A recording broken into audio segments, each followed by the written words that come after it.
ప్రభువునందు ప్రియులారా, మీ అందరికీ ప్రభువైన యేసుక్రీస్తు నామమున శుభములు.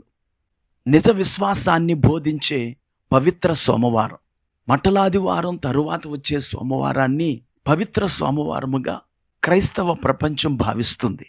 యేసు ప్రభువారు ఊరేగింపుగా యెరూషలేమునకు వెళ్ళటం శిష్యులకు అమితమైన ఆనందాన్ని కలిగించింది. గత 3.5 సంవత్సరాలుగా యేసును ఎలా చూడాలనుకున్నారో అలాగ చూసి ఆనందించారు ఆయన శిష్యులు. మట్టలాదివారపు మరుసటి రోజున యేసు ప్రధానంగా 2 పనులు చేశాడు. మొదటిది అంజూరపు చెట్టును శపించుట, రెండవది దేవాలయాన్ని శుద్ధి చేయుట. మార్కు రాసిన సువార్త 11వ అధ్యాయము 12వ వచనము నుండి యేసు ప్రభు యొక్క సోమవారపు కార్యక్రమాలు ప్రారంభించబడతాయి. ఆయన బేతనీయ నుండి యెరూషలేమునకు వెళ్తూ ఉండగా ఆయన మిక్కిలి ఆకలిగా ఉన్నాడు. అప్పుడు ఆకులు గల ఒక అంజూరపు చెట్టు ఆయన కంటపడింది.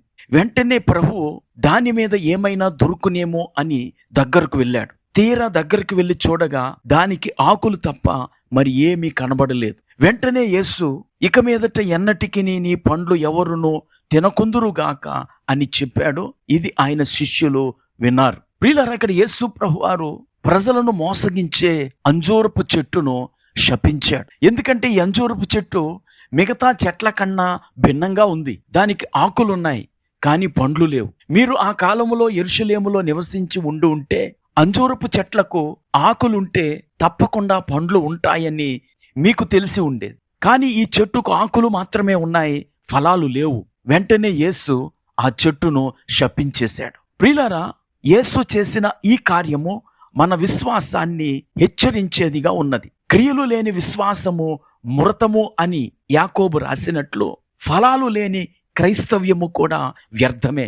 ఈరోజు అనేక మందికి భక్తి ఉంది, ప్రార్థనలున్నాయి, కానీ పరిశుద్ధత లేదు, భక్తికి తగిన క్రియలు లేవు.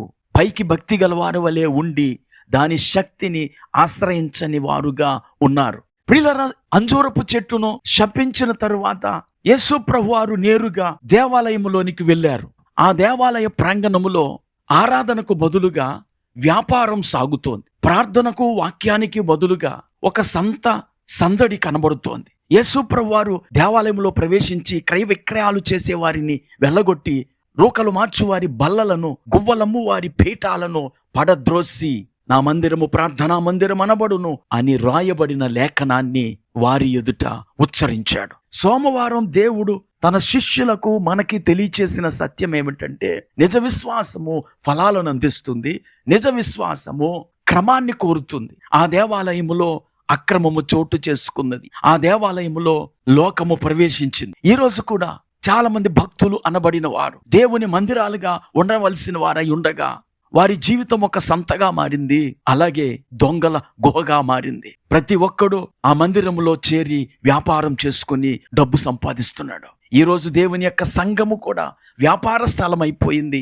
ఈరోజు దేవుడు గనక మన సంఘాలను దర్శిస్తే మనలో అనేక సంఘాలు దేవునికి కోపం రేపే సంఘాలుగా ఉన్నాయి. లోక సంబంధమైన విషయాలు సంఘాలలో జరుగుతూ ఉన్నాయి. ఈ మాటలు వింటున్న నా ప్రియ స్నేహితులారా, మన జీవితము అనే వృక్షము, మన దేహము అనే మందిరము విశ్వాసానికి తగినట్లుగా ఉండాలి అని ఆ సోమవారం దేవుడు చేసిన క్రియల ద్వారా నేడు మనకు తెలియచేస్తున్నాడు. ఈ మాటలు వింటున్న ప్రతి ఒక్కరూ శపించబడిన అంజూరపు చెట్టు వలె కాక ఆత్మ ఫలము కలిగి దేవుని ఆశీర్వాదాలను పొందుకొనండి.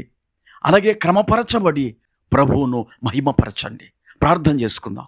కృపా కనికరము కలిగిన మా తండ్రి, నీకు వందనాలు. మట్టలాదివారపు మరుసటి దినము మీరు నిజ విశ్వాసాన్ని ఆశించి ఆ నిజ విశ్వాసాన్ని కనుపరచని అంజూరపు చెట్టును శపించారు. ఈ మాటలు వింటున్న మా వీక్షకులెవ్వరూ అంజూరపు చెట్టు వలె ఉండకుండా వారి జీవితాన్ని క్రమపరుచుకొని నీ కొరకు ఫలించే బిడ్డలుగా ఉంట కృప చూపమని యేసుక్రీస్తు నామమున ప్రార్థించి వేడుకుంటున్నాము. ఆమేన్.